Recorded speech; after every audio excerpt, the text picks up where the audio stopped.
gitu lebih lama sama teman-teman emang lebih gue. Mungkin rata-rata tuh orang agak penjilat ya, saking gak mau menyakiti hati orang. People pleaser. Hai Founders, balik lagi sama kita di Kode Budaya.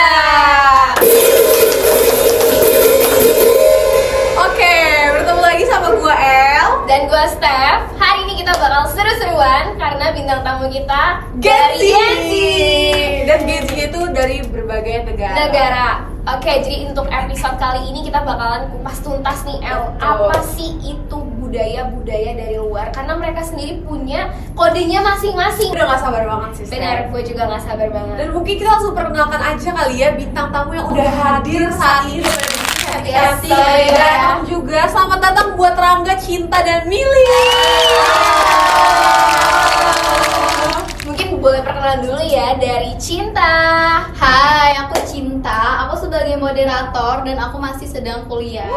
Halo, aku Rangga, aku sebagai businessman. Dan halo, aku Mili dan sekarang aku bekerja sebagai entrepreneur. Nah, udah pada semangat banget nih ya El.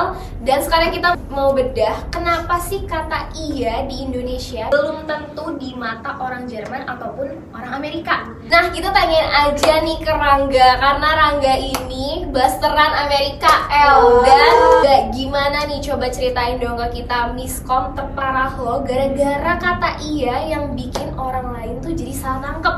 Jujur gue paling parah tuh pas gue magang di Amerika. Jadi manajer gue nyuruh buat ngerjain laporan dan sore itu harus selesai juga. Ya udah, gue menyanggupi itu, gue bilang saya bisa. Dan kalau di budaya Amerika yang lo kontak itu kan udah 100% itu Deal deal. ya. Jadi ya udah jam 5 sore atasan gue itu datang lagi. Jadinya dia dengan wajah paniknya itu, dan gue juga ikutan panik karena tugasnya itu belum selesai gue kerjain. Dan biasa lo di Indonesia juga suka ngaret ya. Dan gue takut makanya. dikira bohong aja sih. Padahal lu Bener, nggak bener, niat kayak bener. gitu kan. Bener. Tapi gue paham sih, Kak. Karena kayak kalau misalkan kita nih orang Indonesia tuh, kita tuh kalau misalkan komunikasi itu kayak misalnya kita bilang nggak sanggup, itu terus terang-terangan kayak gitu tuh rasanya kayak Gak kita nolak enak orang ya. gitu loh, kita kayak nggak Bener, nolak bener. orang gitu. Terus kalau misalkan pada bilang nggak bisa, kita tuh kayak lebih suka bilangnya kayak akan diusahakan yang terbaik ya Pak. Padahal sebenarnya maksud kita kayak gak tahu sih bisa apa enggak, tapi kayak ya udah deh diiyain dulu aja karena kita kayak lebih pengen ke jaga Perasaan orang orangnya ya, takutnya dibanding- nyakitin perasaan orang Iya, ya. makanya mungkin Bener. rata-rata tuh orang Indonesia agak penjilat ya, saking gak mau Iya. menyakiti hati orang People lain. pleaser. People pleaser, Betul, setuju betul. banget. Tapi mungkin ya founders kita sederhanakan ya, apa sih itu low context dan high context. Nah, kalau misalnya kayak di Jerman, Swiss, atau Amerika itu tuh kayak lagi baca perjanjian nikah. Ya isinya itu detail, belak-belakan, dan eksplisit tertulis. Wow. Sedangkan high context itu tuh kayak Indonesia, Jepang, dan Arab Saudi. Kayak surat cinta, panjang, penuh emosional, Perasaan penuh ya, perasaan, ya, banyak emosional kode-kode ya. yang belum tentu orang ngerti dan pastinya Bener. non-verbal. Bener. Nah, mungkin bisa denger dari Cinta ya. Cinta, lo kan sekarang nih kan juga lagi ngelanjutin kuliah ya. Nah, gimana sih cara lo tuh ngode-ngode ke temen lo atau ke tim lo waktu pas lagi kerkom kalau misalnya ada tim lo yang kerjanya kurang bagus nih, Cin? Gimana, Cin? Jujur sih, gue nggak akan bilang kayak Dek, tugas lo tuh jelek banget. Itu pasti bakalan kayak lo konteks banget ya. Jadi gue akan memperhalus lagi bahasanya, yaitu kayak high context seperti Dek, tugas lo tuh udah bagus banget, tapi coba tolong dilengkapin lagi. Jadi itu tuh kayak semacam kode gitu loh, kayak benerin tugas lo atau kita semua nilainya jadi anjlok. Bener gitu. ya. Jadi supaya gak nyakitin orang ya, Betul, Cin. Tumben nih lu main blowing banget. Jadi di sini kalau mau kritik tuh harus pakai sandwich ya. Kayak pujian Sandwich. dulu. Iya, pujian dulu, kritik halus, baru pujian lagi. Betul banget. Betul-betul kayak Gen Z banget ya Iya, bahasanya. bahasanya tuh pasti ada aja ya slang-slangnya ya. Betul. Mungkin kita pindah kode yang paling bikin emosi ya. Tadi tuh Rangga sempet notice atau sempet gua ngelihat dia tuh ada nyebut dia monokronik. Gitu Betul. kan. Nah, Mili ini lo kan itu polikronik banget ya. Iya, betul. Nah, kalau menurut lu Mili, sebagai orang yang seperti itu, waktu itu apa sih buat lo? Kalau menurut gue ya El, menurut gue tuh waktu tuh kayak karet sih, kayak dia tuh fleksibel gitu loh.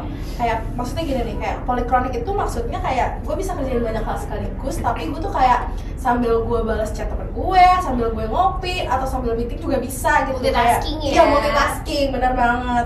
Terus kayak menurut gue hubungan itu tuh lebih kayak investasi gitu. Jadi kayak deadline bisa gue geser lah. Jadi gue lebih memprioritaskan kayak misalkan gue bisa spend time waktu lebih lama sama teman yang emang lagi butuh sama gue, dibandingkan kalau misalkan kayak gue ketemu sama orang tapi ini kurang meaningful gitu. Jadi kayak udah deh. Jatuhnya bukan milih ngejar waktu, tapi waktu nungguin Ah, milih. betul. Ya.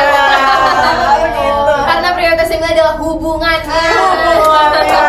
Tapi ya di Jerman sendiri yang budaya yang kronik gitu, itu tuh kayak ibaratnya tuh tali yang lurus, jadi nggak bisa ditekuk sama sekali. Lu dapat tugas, lu ada meeting jam 9, ya lu telat 10 menit aja itu udah curi waktu orang dong.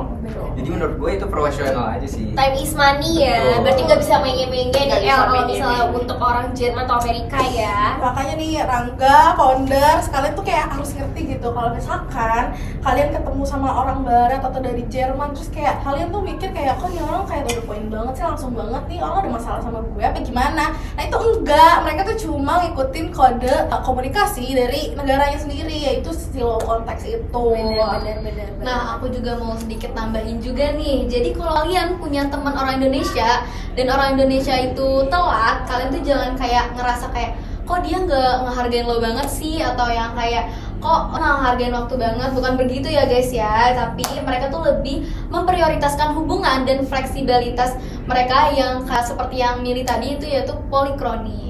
Bener banget founders. Nah jadi ingat ya founders, kalau polikronik itu mengutamakan hubungan di atas tugas, sedangkan monokronik itu mengutamakan tugas di atas hubungan. Sebenarnya dua-duanya tuh nggak sama ya El ya, Betul budayanya sekali. ya, cuman beda aja prioritasnya. Dan pribadinya orang maunya gimana? Iya bener banget. Betul, Nah, betul. oke nih founders, setuju banget nih ya sama Rangga, sama Cinta dan juga Mili. Yang intinya kita tuh nggak boleh ngejudging budaya-budaya luar, karena budaya setiap negara itu berbeda-beda. Betul. Tapi beda aja kode budayanya.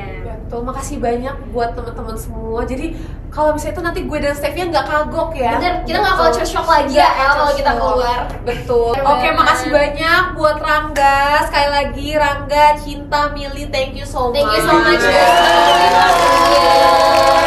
Oke, teman-teman, kita pamit undur diri dulu. Gue El. Dan gue Steph, sampai jumpa lagi di episode berikutnya. Dadah.